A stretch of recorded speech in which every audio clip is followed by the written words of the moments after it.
Master నమస్కారం. Master ఎంఎన్‌సివివి నమస్కారం.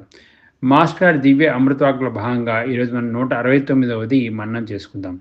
భౌతిక, ఆధ్యాత్మిక రంగాల నడుమ ఉన్న తేడాను మీరు గమనించి, ఈ రెంటి మధ్యన మీరు ఎలా నడుచుకోవాలో నిర్ణయించుకొని అలా నడవండి. మాస్టర్ నమస్కారం. మాస్టారు ఈ యోగాన్ని అనేక రకాల నియమాలు, అనేక రకమైన నిష్టలు, అనేక రకమైన పద్ధతులు వీటన్నిటినీ పక్కన పెట్టి అత్యంత సులభ మార్గము, మనకి రానున్న కష్ట నష్టాలు, రానున్న కాలమాన పరిస్థితులు, రానున్న బిజీ షెడ్యూల్సు వీటన్నిటిని దృష్టిలో పెట్టుకొని చక్కగా సుమారు 100 సంవత్సరాల క్రితం మాస్టర్ గారు ఇవన్నీ ఆలోచించి మనకి చాలా సులభమైన మార్గం చెప్పారు. ఈ సులభమైన మార్గంలో పయనించేటప్పుడు మనం భౌతిక రంగానికి, ఆధ్యాత్మిక రంగానికి మధ్య తేడాని మనం చక్కగా గమనించి వాటిని సమన్వయపరుచుకొని ముందుకు తీసుకెళ్ళాలి. దేనిని విస్మరించినా మనకి మన జన్మ తీసుకున్న కారణం ఇబ్బంది పెట్టే అవకాశం ఉంది. దేన్ని మరచినా మనల్ని మనం మర్చిపోయే అవకాశం ఉంది. అందుకని చెప్పి రెండిటిని చక్కగా బ్యాలెన్స్ చేస్తూ ఆధ్యాత్మిక రంగంలో అల్టిమేట్‌గా మనము మన సోల్ పవర్‌ని మనము మన పాపజన్మ ఆహ్, మన పాత జన్మ పాపాలను కడుక్కుంటూ, పాత జన్మల నుండి వచ్చిన పుణ్యాన్ని పెంచుకుంటూ, మనం ఆధ్యాత్మిక రంగంలో అత్యున్నత, మహోన్నత స్థితికి మనకి వెళ్ళాలి అనేదే మనం అంతిమ లక్ష్యము.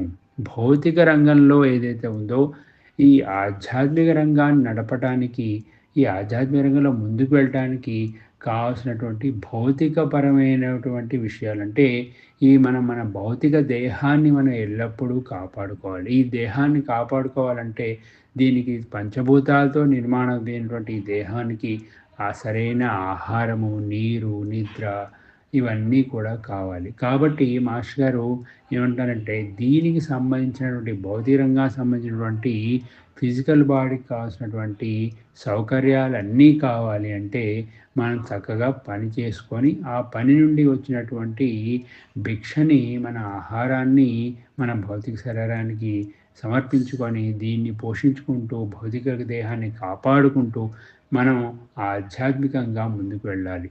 ఈ భౌతిక దేహం లేకపోతే మనకి ఆధ్యాత్మికంగా ఉన్నతి సాధించడం కష్టం. ఎంత పెద్ద మహానుభావుడైనా వారి ముందు ఉన్నత స్థితికి వెళ్ళాలి అనంటే ఒక దేహంలోనికి రావాలి. వచ్చిన దేహాన్ని కాపాడుకోవాలి. కాపాడుకొని దాన్ని మళ్ళీ తిరిగి ఆధ్యాత్మిక రంగంలో ఉన్నతిని సాధించాలి. అందుకని చెప్పి మాస్టర్ గారు ఏంటంటే, రెండిటికి సమానమైనటువంటి విలువల్ని ఇచ్చుకొని, వాటి మధ్య ఉన్న తేడాల్ని మనం గమనించుకొని, ఎక్కువగా మనము ఉదర పోషణార్థము, కుటుంబ పోషణార్థము సంపాదించి మూట కట్టుకొని వెళ్ళినందువల్ల మన ఆధ్యాత్మిక రంగంలోనికి ఉపయోగం ఏమీ లేదు. అలా అని చెప్పేసి మనం ఏమీ సంపాదించకుండా కూర్చుంటే మనకి కుటుంబ పోషణ మళ్ళీ అది కూడా చాలా ఇబ్బంది పెట్టి ఎందుకని చెప్పేసి, అందుకని మనము ఆధ్యాత్మిక రంగంలో ఉంటూనే, ఆధ్యాత్మిక ఉన్నతి సాధిస్తూనే 75% మనం ఆధ్యాత్మిక రంగానికి మనం కేటాయించుకొని 25-30% మనము మనకి సంఘపరంగా, శారీరపరంగా మనకి అత్యున్నత స్థితికి తీసుకెళ్ళటానికి మనము దోహదపడాలి.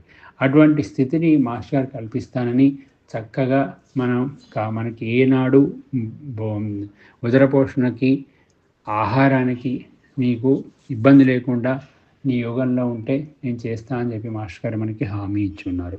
కాబట్టి వీలైనంత వరకు మా పాపక్షయాన్ని చేసుకుంటూ ఆధ్యాత్మిక రంగంలో మనం చక్కగా ముందుకు వెళ్ళటమే మనకున్నటువంటి మార్గం.